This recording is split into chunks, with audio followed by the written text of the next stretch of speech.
In this lecture, we will talk about different flow regimes that may occur in gas liquid flow.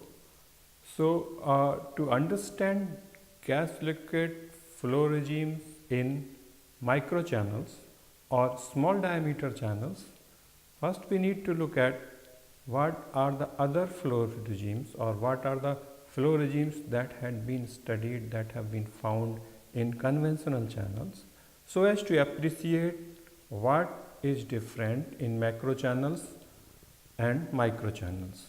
So, let us look at the flow regimes. So, first this word flow regimes comes to our mind, and if we have had no exposure to multi-phase flows, but we have studied single phase flow in a typical fluid mechanics course at an undergraduate level, then you would have been introduced to the terms such as laminar flow, turbulent flow, and in between transition flow. So, our understanding of the flow regime will be with the when we say flow regime, then you will immediately think about laminar flow regime and turbulent flow regime. So, let us look at the why do we have laminar flow regime and turbulent flow regime. So, if you remember, we classify that a flow regime is laminar or turbulent by a Reynolds number, and this Reynolds number is a ratio of inertial as well as viscous effects, inertial and viscous effects.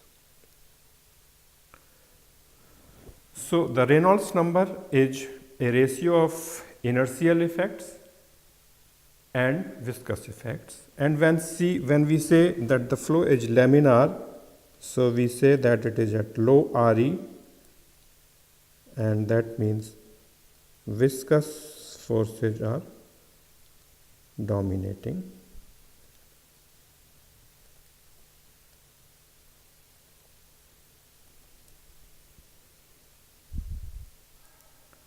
Let us say viscous effects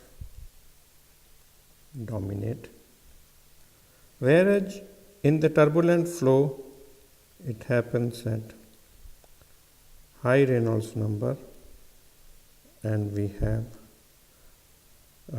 inertial effects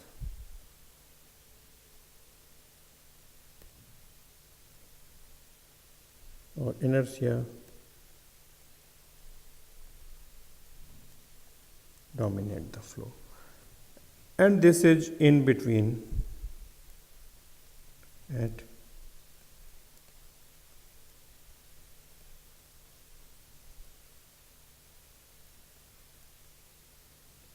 so in a single phase flow, because of the dominance of one particular physical force or one particular physical effect, we have different flow regime.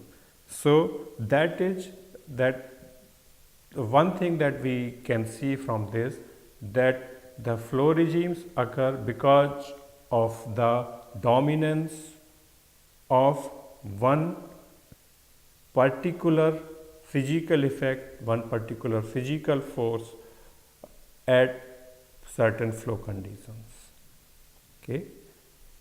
Then if we look at the flow structure, we call it laminar, because if this is a channel and these are the channel walls, the flow happens as lamina. These lamina might be moving with different velocities, so the flow is happening as different layers of fluid, and these different layers of fluid do not have much mixing.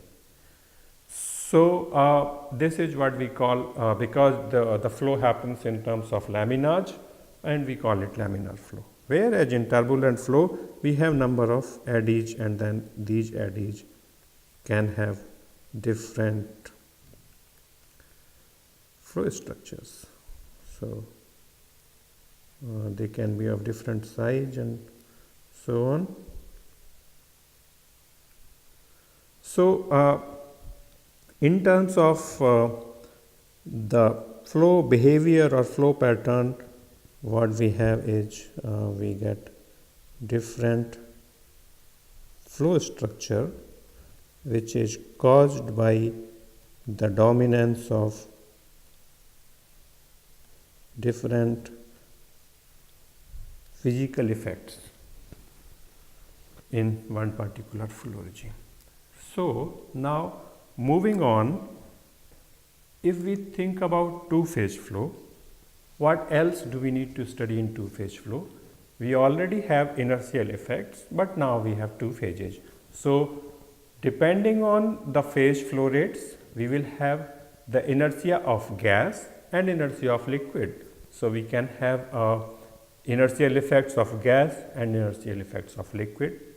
Then we will have viscous effects. Because viscous effects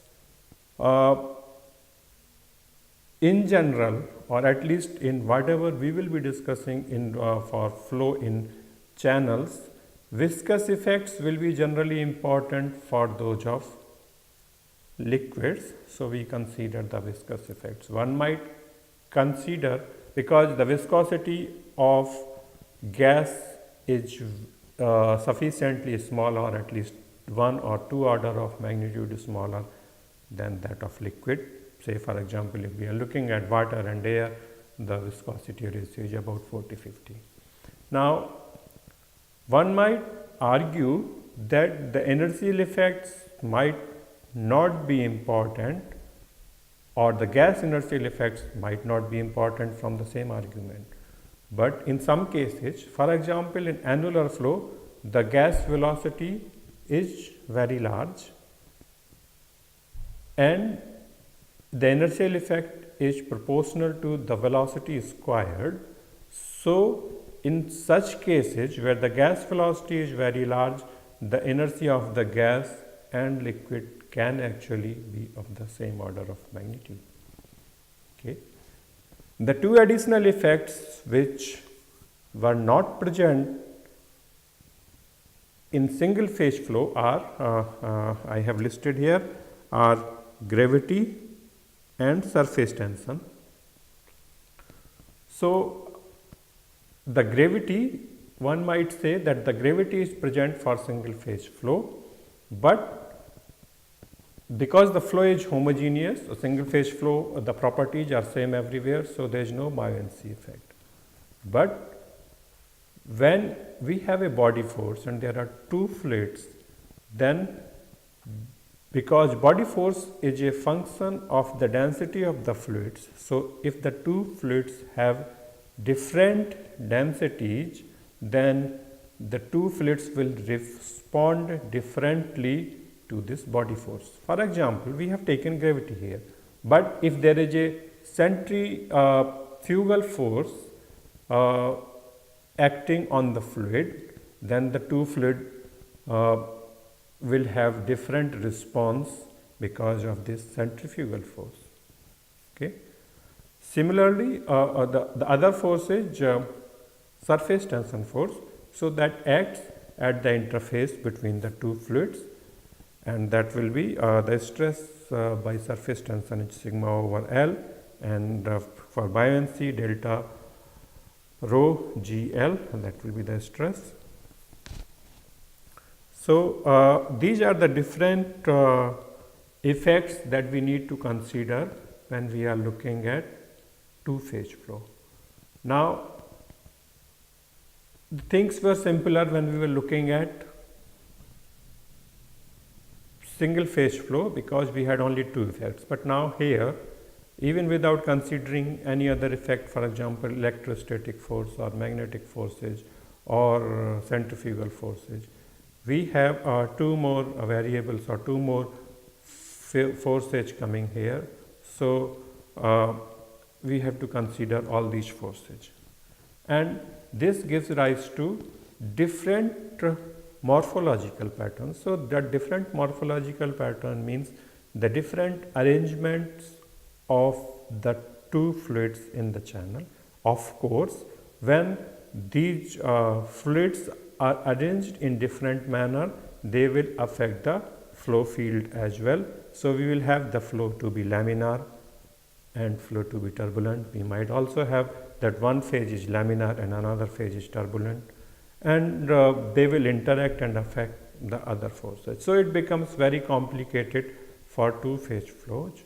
And in two-phase flow, because the flow structure, which is that how the two phases, because in this lecture we are talking about gas liquid flows, so how the gas and liquid they arrange themselves will be important criteria at the first end. But after that, when we look at the modeling, we also need to understand the laminar and turbulent nature of the two fluids. So all the properties that are of engineering interest for us, for example, pressure drop or energy loss or volume fraction after the fluids have been settled, or the heat transfer, so Nusselt number, or mass transfer coefficient and heat transfer coefficient, they all will depend on how the two phases have arranged themselves while they are flowing through a channel.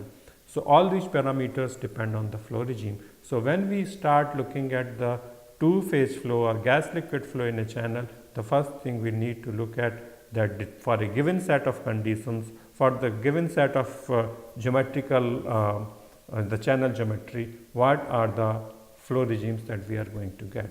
Then we can study different flow regimes in detail and try to understand what are the different parameters of engineering interest that we want to study or that we want to understand. So the flow regimes will depend on different physical factors. The first one I have listed here is density difference. So as I said, because of the density difference, the two fluids will respond differently to the body forces, so the flow regimes will change. Surface tension will again play an important role, and it will tend to make one phase dispersed.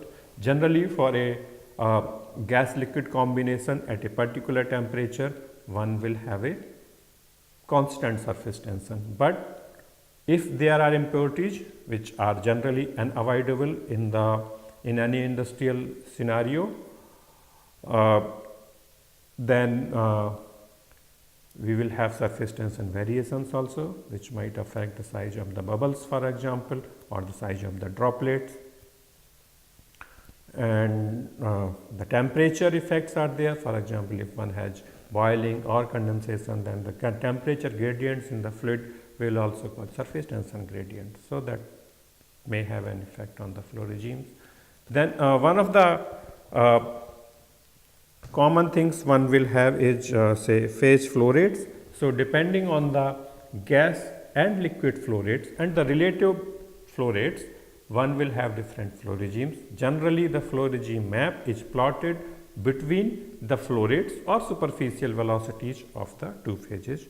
It will also be a factor, or it will also be a function of the velocity of the liquid, because the gas velocity or the gas viscous effects are generally negligible. So it will depend predominantly only on the liquid velocity. Again, the system configuration. So what kind of channel one has, is it a straight channel, or if it is a serpentine channel, for example, or if it is a channel of circular cross section, or if it is a helical channel, the flow regime will vary. The orientation will also play a role. The orientation is connected with the effect of gravity. So if you are doing these experiments on Earth, a vertical channel and a horizontal channel will have different responses to gravity. So you will have generally the flow to be axisymmetric if you have a vertical channel, but that will not be so in a horizontal channel. And if you have an inclined channel, then you will have, depending on what is the angle of inclination, you will have different flow regimes. So extending over that, if you are doing those experiments on Moon, say, where the gravity is 1/6, that is on the Earth, then you will have different effect of gravity. So the flow regime map will change. So people have done a lot of experiments for microgravity, where the gravity is almost negligible, and that is generally achieved by parabolic flights So people have done experiments in parabolic flight to understand the two-phase flow behavior for space applications, for example. Then channel size will also have an effect, and that is the reason exactly why we want to study here it for microchannels. And if there is a phase change, so that means if during the flow the phase is changing, so the volume of the two fluids are changing, then we will have a different flow regime, or we can even have a flow regime transition. So considering all these effects, we will not consider phase change right now. We will consider this during when we look at the boiling or evaporation. So let us look at the different flow regimes in conventional channels. So if we have vertical co-current upward flow, so that means the gravity is acting opposite to the flow. Flow is happening in the upward direction, and the gravity will of course act towards the downward direction, and depending on the gas and liquid flow rates, one will have different flow regime. So in this typical flow regime map, at a constant liquid velocity, if we have a small amount of gas introduced in it, then the bubbles will be generated, and then these bubbles at low volume fraction of gas, these bubbles will start rising. When you further increase the velocity of the gas, then one will get slug flow. These bubbles will start increasing the velocity, and they the number of bubbles will increase, and when the number of bubbles will increase, they will coalesce, and then they will become larger bubbles, and then these bubbles, what we call generally, it is important to know the name of these bubbles. They are generally known as Taylor bubbles, and they are very important in microchannels. So it is better to understand and recognize them early on. So these bubbles, Taylor bubbles, are of the size of the channel, and there is a very small thin liquid film that separates them from the channel wall. Okay. Further increase in the gas velocity, we might have a churn flow, and once the velocity of the gas has increased to very high values, what we will have is annular or dispersed flow, so where gas is in the core and there is liquid film on the wall.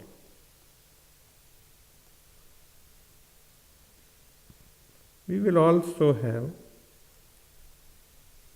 this gas will have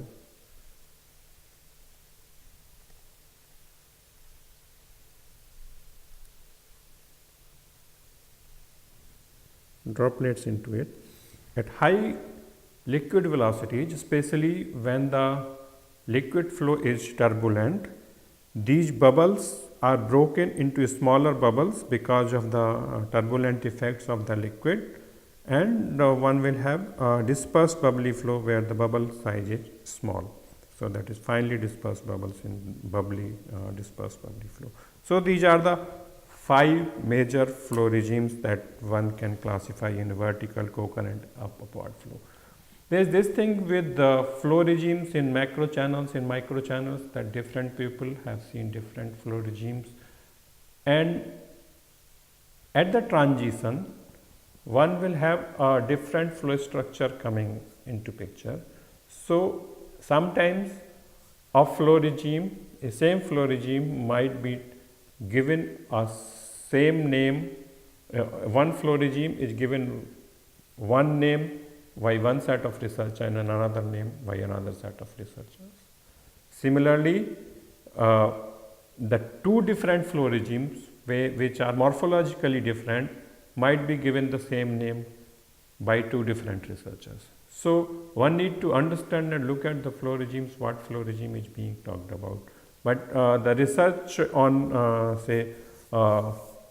flow regime in macro channels have matured, and people have looked at into these flow regimes for last 60 years or so now, and they have agreed upon some of the broad flow regimes that are there.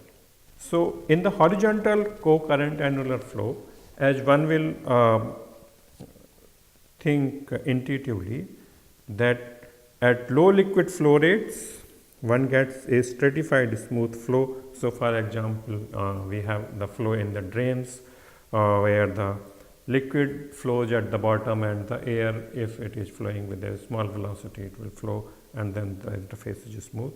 When the gas flow rate is increased further, there will be some waves that appear on the liquid surface, and if the gas flow rate is increased further, so all these flow regimes have been plotted with increasing gas flow rate, and if the gas flow rate is increased further, then the amplitude of these waves will increase, and then one will once the amplitude will increase, they will at one point they will start touching the wall, so one will get slug flow. So, if you remember, in the previous case we had slug flow where the flow was axisymmetric and the bubbles were not touching the wall, whereas in this case we have the bubbles touching the wall and they are not axisymmetric, but the same flow regime is termed as slug flow. Okay. At further high gas flow rates, we will get annular flow. Again, it will not be axisymmetric. The film thickness at the bottom and the film thickness at the top, you can see from this schematic itself that it is non-axisymmetric. The film will be thicker at the bottom, and actually there will be some drainage that will be happening. So, one will have dispersed annular flow in which the gas core you will have droplets dispersed. That's what have been shown here. Whereas when the liquid flow rate is high, so if it occupy the entire channel, then at low flow rates one will get bubbly flow, but because of the density difference and because of buoyancy, these bubbles will be first appearing at the top of the channel. If the gas volume fraction increases and the liquid flow rate is very high, then these bubbles will be finely dispersed. So, one get dispersed bubbly flow. Further on, when the bubble volume or the gas volume fraction increases further, and then these bubbles will have to coalesce because there is not much space for them to move on. So, they start coalescing, and slug flow, or what has been given as name as plug or elongated bubbles. So, one can have this flow structure, or one can have these bubbles separated from the wall but located towards the upper side of the channel. So, again Taylor bubble kind of a structure one will observe, and then again at high liquid flow rates one will have high gas flow rates and high liquid flow rates one will have annular flow. Okay. So, you might notice here that in the vertical flow we did not have stratified flows. In the vertically apart flow what we studied, there was no stratified flow in the channel for the simple reason because the gravity is not acting in such a manner that it will allow, or the buoyancy is not acting in such a manner that the phase separation can happen. Okay. So, this is one of the differences between the large channels, vertical flow and horizontal flow. So, based on this, now the question comes, for example, one is looking at a particular flow, then the first thing in terms of the models or in terms of the prediction, one would like to have that can I have a tool where I can give my input parameters of the flow, for example, gas flow rate, liquid flow rate, the properties of the fluids, viscosity, densities, and the surface tension, and the temperature and pressure conditions, and the channel size, etc. And one can, is it possible to come up that for this set of conditions one is going to get this flow regime? So this is the first thing that one would like to have. So based on those experiments that people have done over last 30-40 years or maybe more, some flow regime maps have been prepared, and one of the common and frequently used for upward co-current flow. So why we are studying only upward co-current flow, or why we will look at only upward co-current flow? Because there are some similarities in the flow in microchannels and upward co-current flow. So as we have seen just now, that in the vertically upward channel there was no stratified flow and the flow was axisymmetric. Similarly, in the microchannel, the effect of gravity will be less. Okay, so we will discuss that maybe in detail when we look at the flow in microchannels. But let us look at this delta rho G d square over sigma, and that is ratio of buoyancy and surface tension. So because this is proportional to d, so as the d becomes smaller, the effect of buoyancy will become smaller. So at lower bond number, that means when the buoyancy force, the importance of buoyancy force start decreasing at lower bond number, and the effect of gravity will be reduced and finally become negligible as the channel size decreases. So some of the effect that comes because of that buoyancy effect, for example stratified flow, asymmetric flow, that will be not observed in microchannels, which is similar to, at least visually, what we have observed in vertical channels. So we will look at the upward co-current flow and try to see if we can understand something from it which might be useful for flow in microchannels. So this is a flow regime map. This has been plotted between JL and JG. So where JL and JG are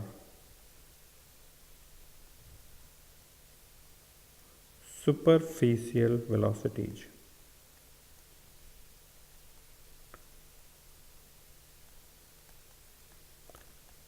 So L and G refers to the phase. So JL is liquid superficial velocity, JG is the gas superficial velocity. So for those who do not know what a superficial velocity is, the superficial velocity, sometimes it is represented as JL, or it has also been reported as ULS, so U liquid superficial, that is Q liquid divided by channel cross sectional area. Okay, so if it is a circular channel, then one can have QL over pi r square for a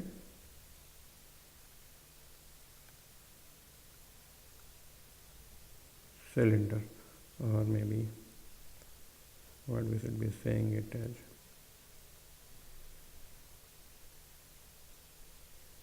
circular channel. Okay. Similarly, the gas superficial velocity, or Jg, is equal to Qg over area of cross section. So this flow regime map has been plotted between liquid superficial velocities and the gas superficial velocities, and based on the occurrence of the flow regimes, they have plotted that at low liquid and low gas superficial velocity, actually a high range or a very large range of liquid superficial velocities, what one observe is bubbly flow. At very high gas velocities, what one observe is annular flow, and in between one observes slug, and after slug one can have slug or churn. At very high liquid velocities, one observes finely dispersed bubbles. And this flow regime map or representative flow regime map is based on or after Tattler's publication, Tattle's publication in 1980. So they have identified some of the transition regimes. Specifically, what we will be talking about here is bubbly to slug transition and slug to annular transition. So from bubble flow to slug flow transition, which is this, and slug to annular flow transition, which is this. So bubbly to slug transition, what happens that initially the bubbles are generated and then they move. As the volume of the gas is increased, the number of bubbles will increase. And when the volume increases so much that it is difficult to avoid the coalescence of bubbles, then these bubbles eventually form and become larger tailed bubbles.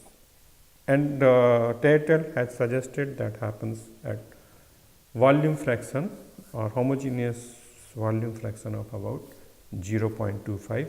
Others have suggested that it happens about 0.3. So that is about the range 0.25 to 0.3 when this transition happens.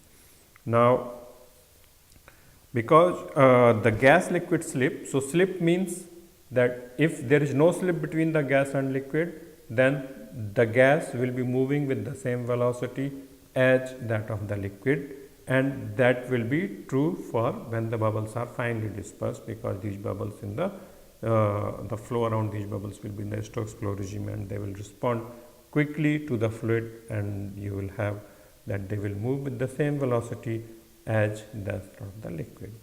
But for larger size of bubbles, there will be a certain amount of slip, and mostly in general the bubbles will rise, especially in the upward flow the bubbles will rise faster than the liquids. So this slip is defined here that Ug minus Ul is equal to the bubble velocity. So the bubble rise velocity is defined by Ug minus Ul, or the slip between the two phases is given by the bubble rise velocity. And this bubble rise velocity from the literature, it can be found as a ratio of delta rho g sigma over rho L squared to the power 1 by 4. So when this is the bubble rise velocity, and one substitute the bubble rise velocity and the fact that UL, which is liquid velocity, is equal to JL, or superficial velocity, over alpha, and UG is equal to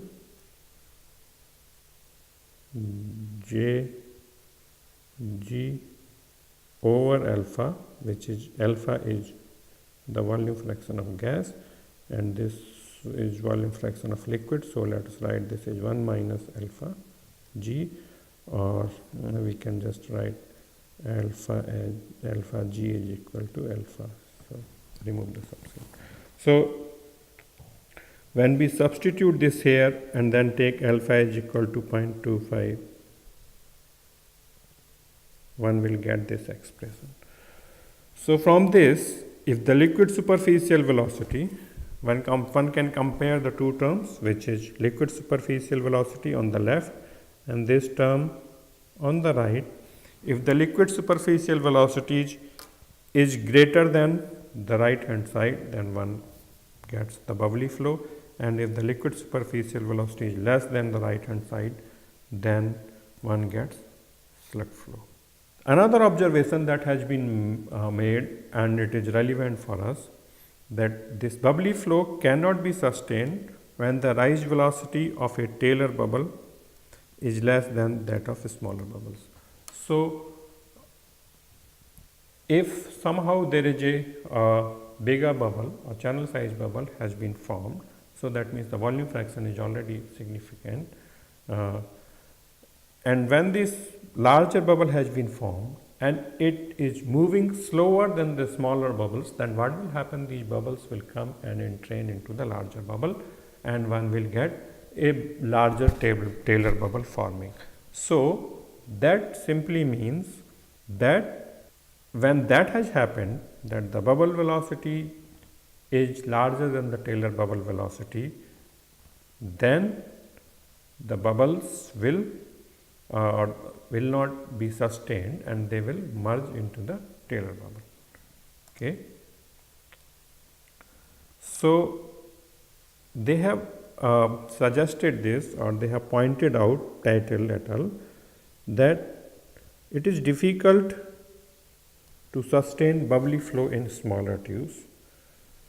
And when the rise velocity, the same fact, then when the rise velocity of a Taylor bubble is less than that of a smaller bubble, is sporadic, that is sometimes once in a while occurrence of a Taylor bubble, that will cause the bubbles to coalesce and the Taylor bubble flow will develop.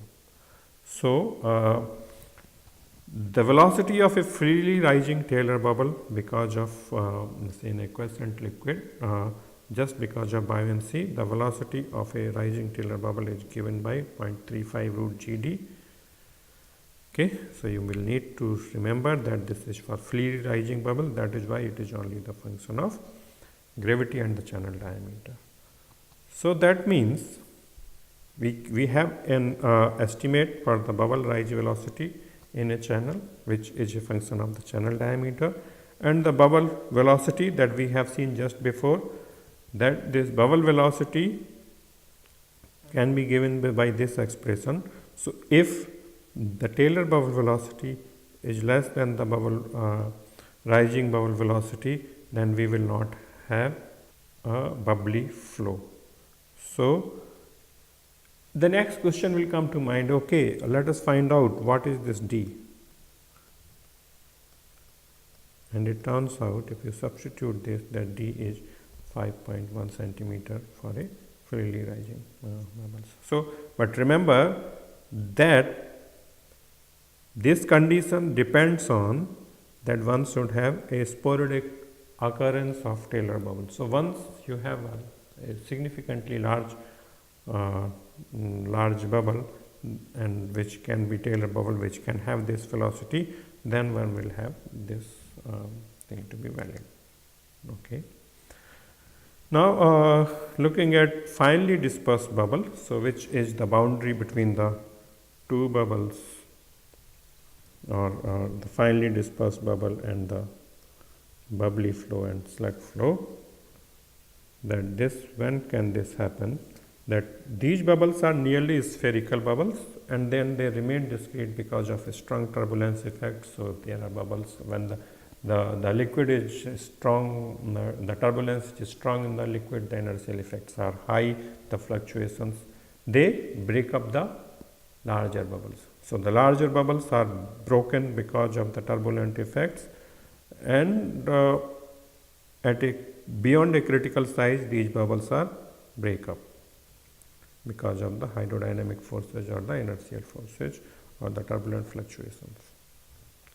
So this critical size of the bubble will depend on the level of turbulent energy dissipation or the inertial factors that we have. So in non-dimensional numbers, that can be a Weber number.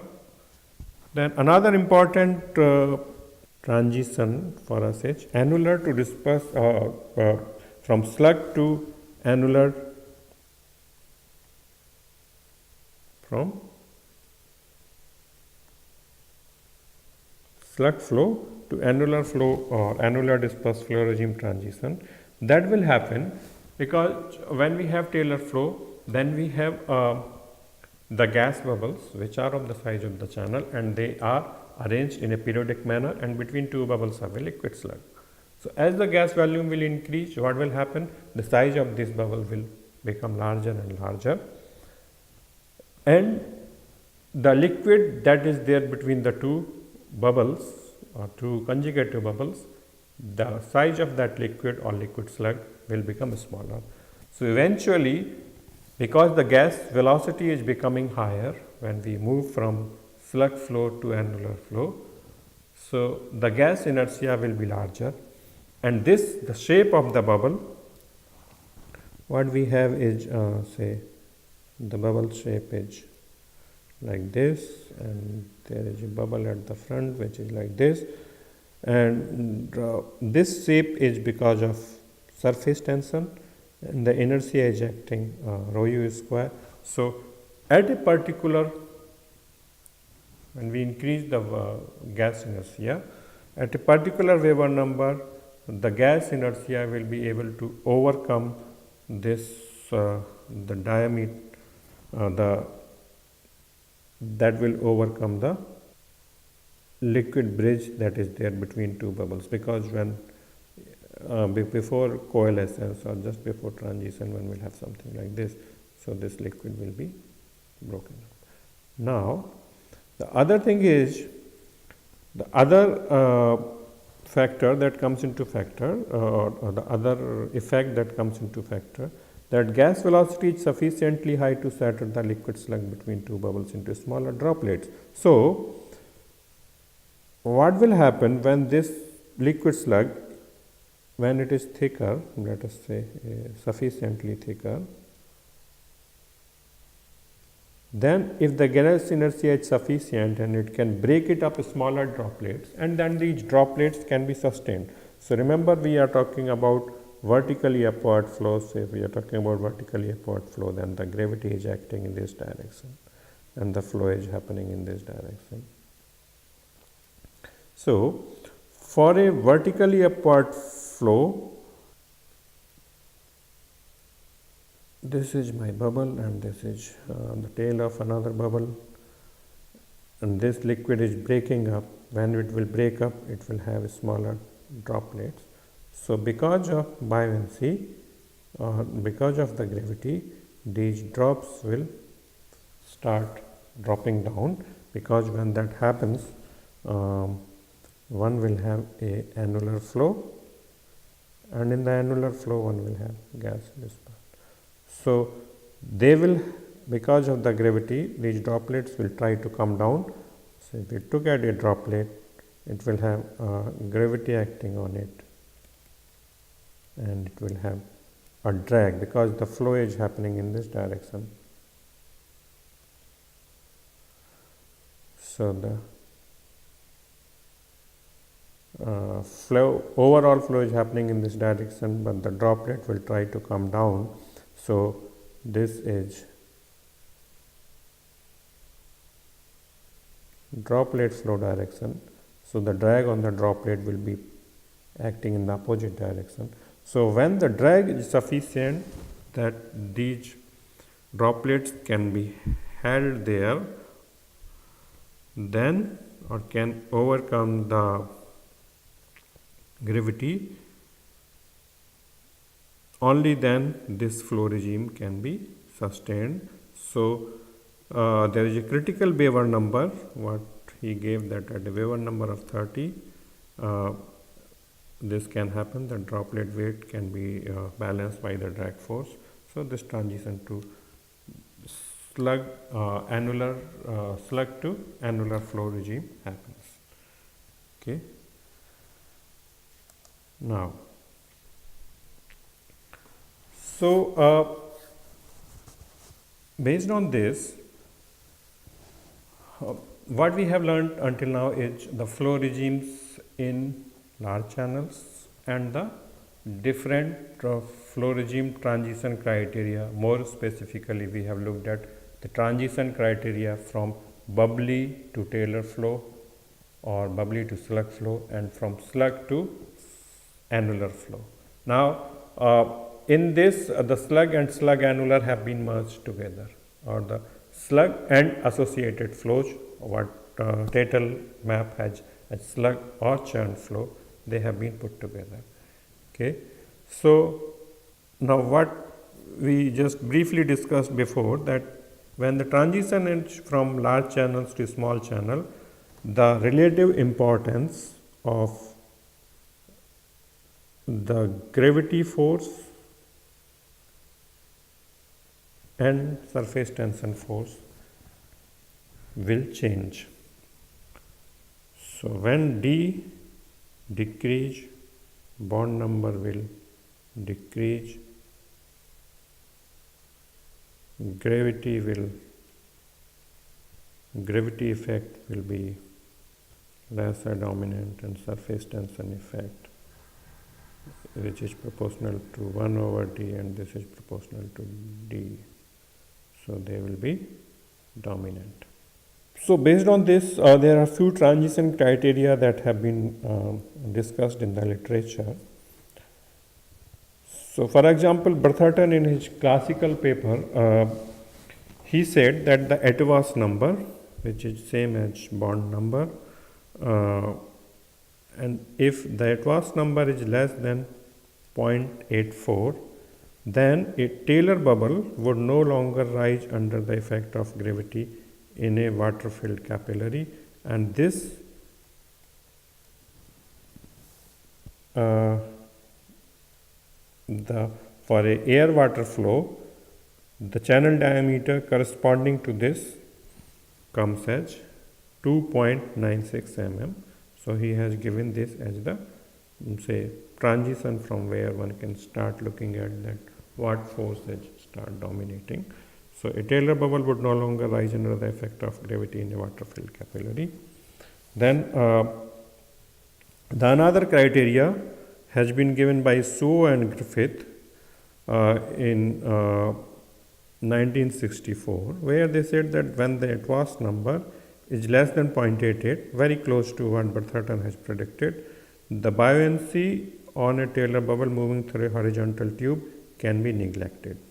So they were looking at a horizontal tube, whereas they were looking at a vertical channel, and the criteria that they have suggested is quite there.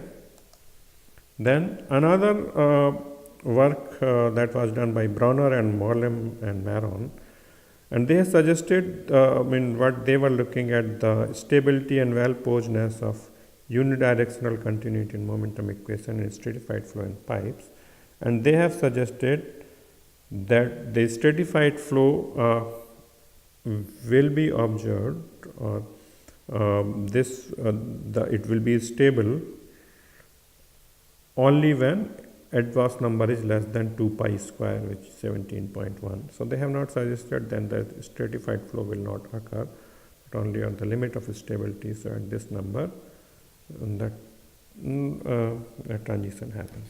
So one can see from there that at about few millimeters, especially the one that the limit has been given by Sow and Griffith and by Bertherton, that when these effects or the microchannel effects or the size effect, the small diameter size effects have started coming into picture, is at about few mm, and they are both are saying that about between 2 to 3 mm one can see such effect for air water flow. I would like to talk about another effect or another type of channels which are not microchannels, but it is important or they are relevant. The flow regime in these channels under these conditions is important to understand the microchannel, because there has been a lot of studies on microgravity effect. So people have gone into parabolic flight, done the experiments and tried to analyze the data. So one of these studies has been done by Jayawardene and Professor Balkotaiya in the microgravity conditions where the effect of gravity are not present. And what they observed, generally there are the effect of gravity is not present. So the relevant non-dimensional numbers, depending on the physical effects that are present, we have gas liquid Reynolds number, and so gas inertia and liquid inertia, and the Weber number, or by combining this Reynolds number, one can have capillary number. So either of those, and the gas liquid ratio and viscosity and density ratio. But these two things do not seem to have much effect, because the gas liquid ratio and gas liquid density and viscosity ratio, they do not seem to have much effect on as a variable on the flow patterns. So they correlated the flow pattern in terms of these two dimensionless groups. So if you go back to our few slides back, and at the start of this lecture when we talked about that there are a few effects present, the inertial forces, viscous forces, and the gravity and surface tension forces. So in microgravity there is no gravity present. So one is looking at the inertial forces. Inertia might be of the gas, inertia might be of the liquid, so those Reynolds numbers, and the Weber number, which is the inertia and surface tension. So it is taking into account the viscous forces, inertial forces, as well as surface tension forces. So based on these dimensionless groups, they have tried to correlate things. Now another non-dimensional number using which they have plotted their flow regime map is called what is called as Surtman number, which is the ratio of Reynolds number and capillary number, or Reynolds number by Weber number. So one can look at, say, let us see the relationship of these numbers. So Weber number is inertial forces or inertial effects divided by capillary effects. You can also write it as surface tension. Okay. Now, if you divide by viscous force effects here, so one will have inertial divided by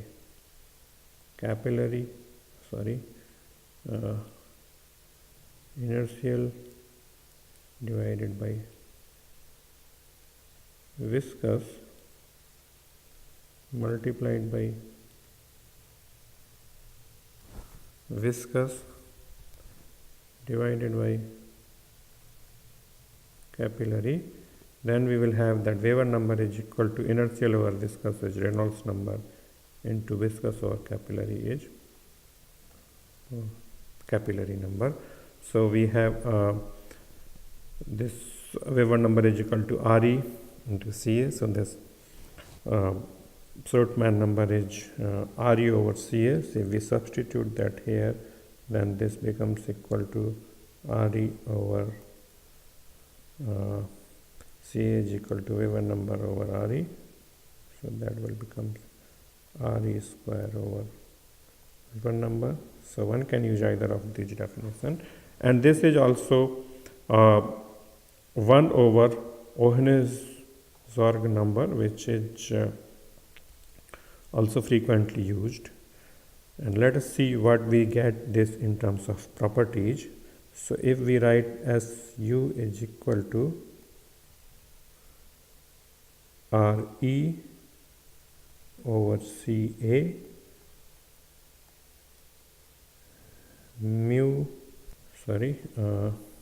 Re is rho L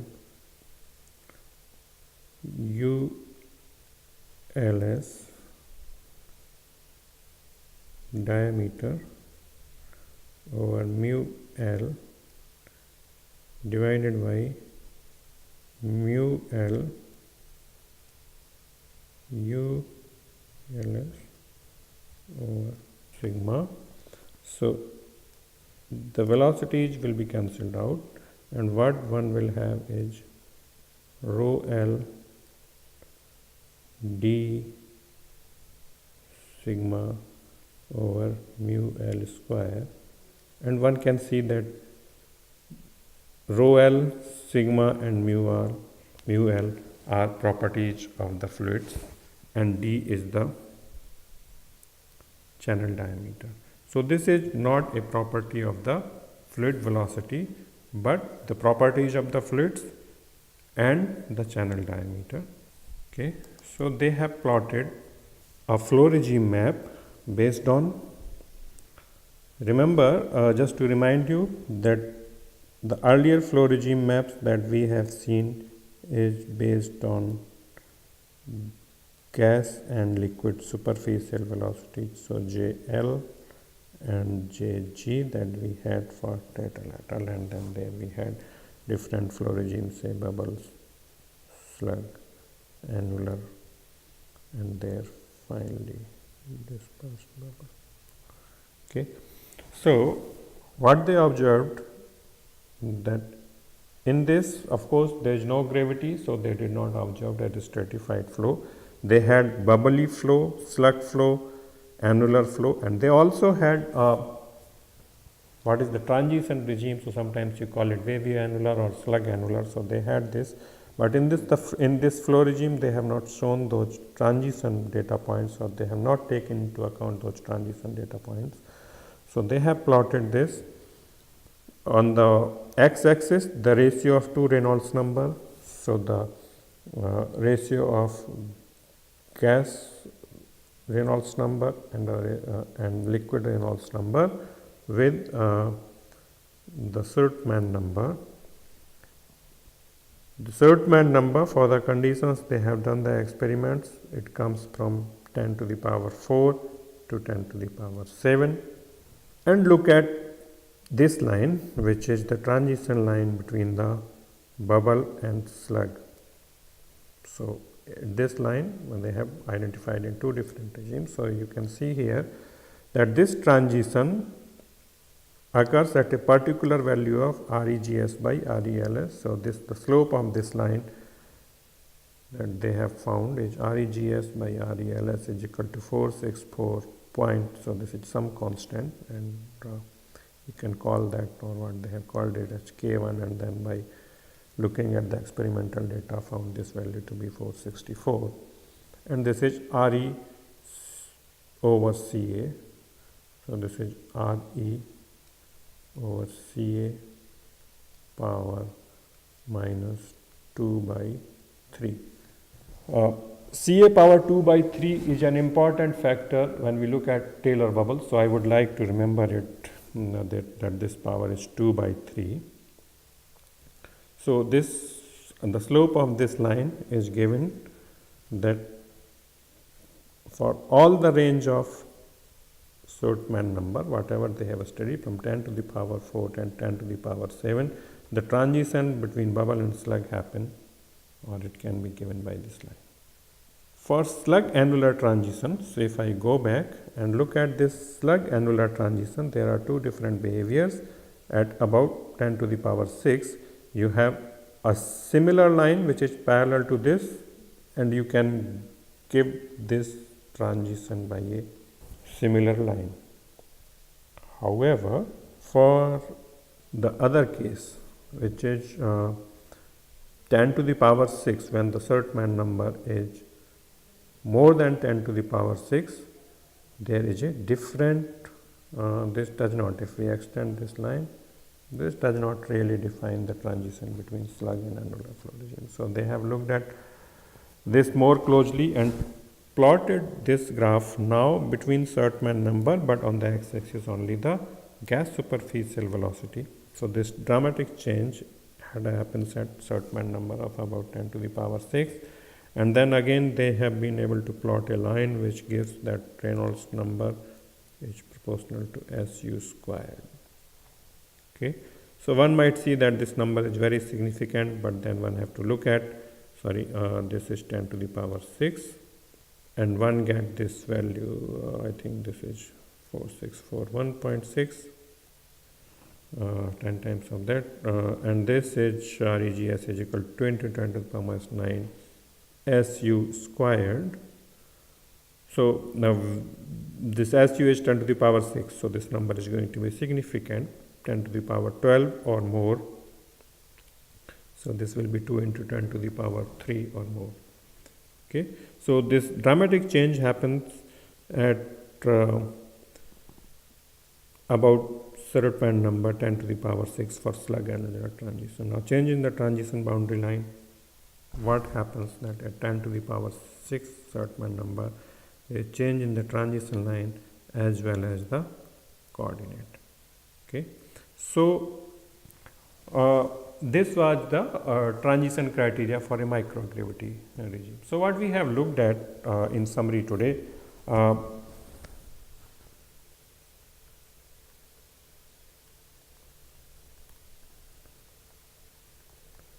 gas liquid flow regimes in macro channels under two conditions. One is normal gravity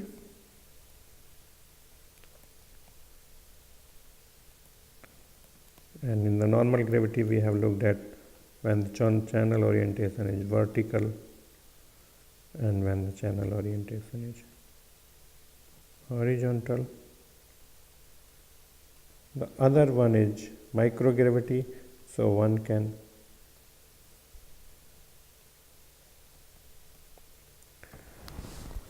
look at the flow regimes under these two conditions. Now, we also looked at that in microchannels,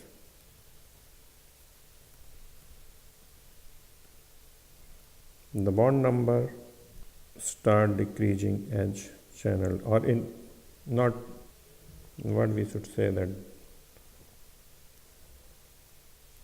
the bond number starts decreasing as d decreases. That means gravity not important. So the lessons that we have learned for microgravity, that might be also important for gas liquid flow in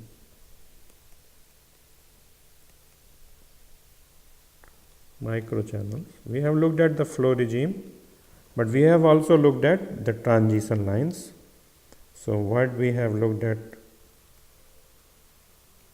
bubbly to slug transition and slug to